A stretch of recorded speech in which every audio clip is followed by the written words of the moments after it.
Maandiko yanasema Yesu alipozaliwa katika Bethlehemu ya Uyahudi zamani za mfalme Herodi, tazama majusi wa mashariki walifika Yerusalemu wakisema, yuko wapi yeye aliyezaliwa mfalme wa Wayahudi? Kwa maana tuliona nyota yake mashariki, nasi tumekuja kumsujudia. Basi mfalme Herodi aliposikia hayo, alifadhaika na Yerusalemu pia pamoja naye. Akakusanya wakuu wa makuhani wote na waandishi wa watu, akatafuta habari kwao, Kristo azaliwa wapi? Nao wakamwambia, katika Bethlehemu ya Wayahudi, kwa maana ndivyo ilivyoandikwa na nabii. Mstari wa 6 anaelezea nabii alivyosema. Alisema, nawe Bethlehemu katika nchi ya Yuda, hu mdogo kama katika wajumbe wa Yuda, kwa kuwa kwako atatoka mtawala atakayewachunga watu wangu Israeli.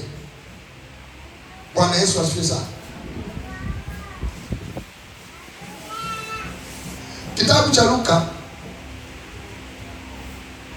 Luka sura ya 2.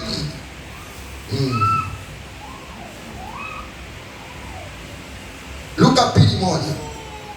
Luka 2:1. Maandiko yanasema, siku zile amri ilitoka kwa Kaisaria Augusto ya kwamba iandikwe orodha ya majina ya watu wote wa ulimwengu. Orodha hii ndio ya kwanza iliyoandikwa hapo Kirenio alipokuwa liwali wa Shamu. Watu wote wakaenda kuandikwa kila mtu mjini kwao. Yusufu naye akaondoka Galilaya toka mji wa Nazareti, akapanda kwenda Uyahudi mpaka mji wa Daudi uitwao nini? Kwa kuwa yeye ni wa mbari ya jamaa ya Daudi, ili aandikwe pamoja na Mariamu mkewe, ambaye amemposa naye ana mimba. Ikawa katika kukaa huko siku zake za kuzaa zikatimia, akamzaa mwanawe kifungua mimba, akamvika nguo za kitoto, akamlaza katika hori ya kulia ng'ombe, kwa sababu hawakupata nafasi katika nyumba ya wageni. Bwana asifiwe sana. Sasa ilishaandikwa kwamba Yesu atazaliwa wapi? Bethlehemu. Kwa hiyo aliposhika mimba, ilipofika miezi 9 ya kujifungua, huyu Kaisaria alikuwa wala sio mtu wa maandiko. Nani? Anaitwa nani? Kaisari Augusto. Lakini neno lilimshurutisha jambo litokee ili watu wakahesabiwe. Yeye aliamka tu, alilala mke wake, sababu na mimi nataka nihesabu watu wote. Haya basi tuhesabu. Akatoa amri duniani kote, kila mtu aende aliko kwao, nyumbani kwao, akahesabiwa. Paulo hapa angepanda gari akaenda sijui Geita, Lucas angeenda Morogoro kwao. Bwana asifiwe sana. Kila mtu angeenda kwao ili kufanyaje? Kuhesabiwa. Asijue kwa kufanya vile alikuwa anashurutishwa na unabii na andiko ili kwamba Yesu azaliwe wapi? Bethlehemu. Kwa nini? Hakufanya hivyo kwa sababu anataka kufanya. Neno la Mungu lililotangulia, muda wake ukifika, mazingira yote atafanya kazi pamoja ili litokee. Watu watasimama, mambo yataibuka, hali ya hewa itapiga kelele, miti itakatika kama ni kukatika, simba watatoka Serengeti watakuja mjini kama ni kuja mjini, kila kitu, mambo yatafanyika ili neno la Mungu lifanyeje? Litimie. Ndani yake lina uwezo wa kufanya mazingira, wa kushurutisha mazingira yawe vile ambavyo inataka yawe, ili jambo la Mungu lizaliwe. Huyu mtu alijikuta tu ameitisha watu, lakini kumbe Yesu alitakiwa azaliwe Bethlehemu.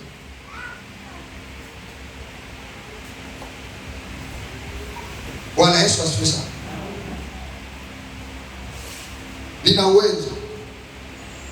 Na kutoka katika pointi, labda nikwambie jambo kidogo, siri ya muhimu sana unahitaji kujua. Nitakufundisha baadaye tofauti kati ya neno la Mungu na maandiko. Sawa sawa, tutaenda kujifunza hilo jambo. Kama nilisema Jumatano na nimeona nimekuwa maswali kwenye mitandao ya kijamii na nitaenda kuliaddress leo, lakini nataka nikuhusie sana.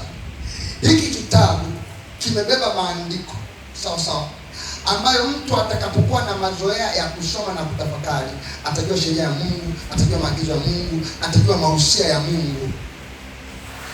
Bwana asifiwe sana. Na yakiwa katika moyo wake katika kutafakari, lile maandiko yanabadilikaga kuwa neno la Mungu. Nitakufundisha inavyokuwa. Lile neno linamfanya mtu, kwa sababu amelisoma, amelitafakari muda mrefu, moyo wake unakuwa umegubikwa na neno hili, na neno hili lina uwezo ndani yake ya kumfanya mtu awe anapopaswa kuwa, wakati anapopaswa kuwa, kufanya anachopaswa kufanya katika wakati huo. Kuna uwezo katika neno la Mungu kumpanga mtu, kumfanya mtu awe ambapo anapaswa kuwa, afanye anachopaswa kufanya. Aolewe lini, azae lini, aanze biashara lini, ajenge lini, ataishi wapi na watoto wake, inaweza ikapatikana kwa mtu yule ambaye ana kawaida ya kusoma na kutafakari maandiko matakatifu, kwa sababu atakuwa anabebeshwa neno la Mungu, na neno la Mungu litamfanya mtu kuwa kila kitu ambacho linataka awe. Sio kama kuna mtu amenielewa. Ndio maana Yoshua 1:8 andiko hilo mwahi kuliona mara nyingi pengine. Mungu anamwagiza Yoshua, mstari wa 8 anasema, kitabu hiki cha Torati kisiondoke kinywani mwako, bali yatafakari maneno yake mchana na usiku, upate kuangalia kutenda sawasawa na maneno yote yaliandikwa humo, maana ndipo utakapofanikisha njia yako, kisha ndipo utakapostawi sana. Wewe ni matokeo ya neno la Mungu. Vyote vilifanyika kwa huyo, na pasipo huyo hakuna chochote kilichofanyika. Kama ukitaka kujua hatima yako itaendaje, kama ukitaka kuvuta watu wa hatima yako, kama ukitaka kuvuta kitu unachopaswa kufanya, kama ukitaka kuvutia mahali unapopaswa kuishi katika dunia hii, lazima uwe ni mtu wa kusoma na kutafakari maandiko matakatifu, kwa sababu ni kwa njia hiyo utafanikisha njia yako, utastawi kwa njia hiyo. Kusoma na kutafakari, kusoma na kutafakari, unajaza moyo wako na hukumu za Mungu, unajaza moyo wako na sheria za Mungu, unajaza moyo wako na mausia ya Mungu, unajaza moyo wako na maagizo ya Mungu. Njia yako haiwezi kupotoka kama ni mtu wa kufanya mambo haya. Ndio maana ni muhimu mno mtu kuwa na vipindi vya makusudi alivyovitenga, kukaa na maandiko, asome Mungu alivyotembea na Daudi, aone Mungu alivyotembea na Ibrahimu, aone namna Mungu alivyoendana na Yusufu na Debora na Mariamu, ili na yeye aenende katika njia hizo kama anataka kufanikiwa kwenye maisha yake. Iko nguvu ya Mungu katika neno lake la kumfanya mtu kuwa kila kitu Mungu anachotaka awe, kwa sababu mtu ameumbwa kutoka katika neno la Mungu. Dunia inaendeshwa kwa nguvu za neno la Mungu.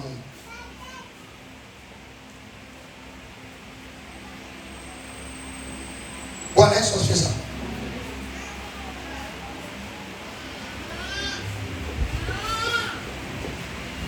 Ndio maana maandiko yanasema katika kitabu cha Zaburi sura ya 1, heri mtu yule asiyeenda katika shauri la watu, wala kusimama njiani pa wakosaji, wala kuketi baadhi ya wenye mizaa, bali sheria yake. Unaona, sheria yake ni neno lingine kwa linalomaanisha neno lake. Bali sheria yake utafakari usiku na mchana.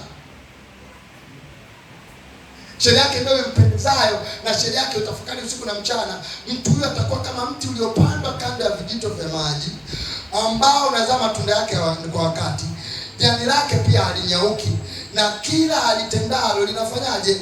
Linafanikiwa. Kuna nguvu ya kufanikisha kila unalolitenda katika kusoma na kutafakari mausia ya Mungu, katika kusoma na kutafakari maagizo yake, katika kusoma na kutafakari sheria yake, katika kukaa na kujifunza maandiko na kuyatafakari, utapata kusikia neno la Mungu litakalokuongoza na kufanikisha katika njia zako. Haleluya. Ni nguvu ya kinabii ya neno la Mungu. Ukitaka uondokane na pressure, nitaolewa lini, nitazaa lini, nitafanya kazi wapi, nitakula nini, kuwa mtu wa kusoma na kutafakari neno la Mungu. Umesikia kijana mmoja hapa, nimekupa ufunuo. Ukijikita ukawa na hekima katika kufanya hivyo, utafanikiwa katika njia zako zote.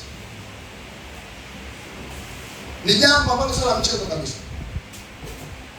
Umejikuta elimu hauna, chukua neno la maandiko, ifanya kwa elimu yako. Utakosa hekima, utafeli maisha.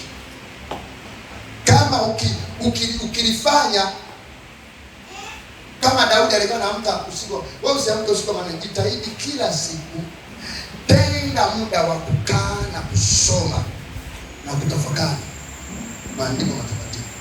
Utajitengenezea mazingira mazuri ya kusikia neno la Mungu kutokea huko. Jambo la tatu la muhimu, wewe nisikilize hapa, alafu wewe unalipuuzia, kwa sababu kuna shida ya Watanzania na kusoma. Yaani ni bifu kabisa, lipo ni bifu kubwa. Apitishe kwenye kichwa chake maarifa, akae, naona kama anachelewa. Naambia watu mara nyingi, ukichukua shoka lako ukaanza kukata mti na ni butu, unaweza ukatumia miezi mitatu unakata mti mmoja, lakini ukienda kulinoa unaweza ukachukua wiki moja. Akili huwa inanolewa, itakuwa imelala, itashindwa kuona kama haina msasa wa maandiko, wa maagizo, wa sheria. Usipendeze tu mwili na pua na sura yako, pendezesha na akili yako kwa kuisomesha, kwa kuipitisha kwenye maandiko na mausia ya Bwana. Hata kama haitaki, iambie sinzilia hapa kwenye hiki kitabu, amka, endelea kusoma mpaka umalize hizi sura 3. Ipe dozi, noa akili yako. Utakuwa ni mtu anayefanya maamuzi sahihi haraka. Utakuwa ni mtu anayeambatana na watu sahihi. Utaweza kuona mambo na kujua baya na jema, kwa sababu moyo wako umegubikwa na mausia ya Mungu. Akili zako zimejawa na maagizo yake. Moyo wako umefunikwa na hukumu zake. Sheria zake ndizo zinaongoza hatua zako. Dunia hii ni giza bila neno la Mungu. Ni mtu mmoja akasema, neno lako ni taa ya miguu yangu, ni mwanga wa njia zangu. Kama binadamu ni kipofu, haujui kesho ikoje, haujui hapo ulipopanga papo, haujui pengine kuna biashara fulani mahali fulani.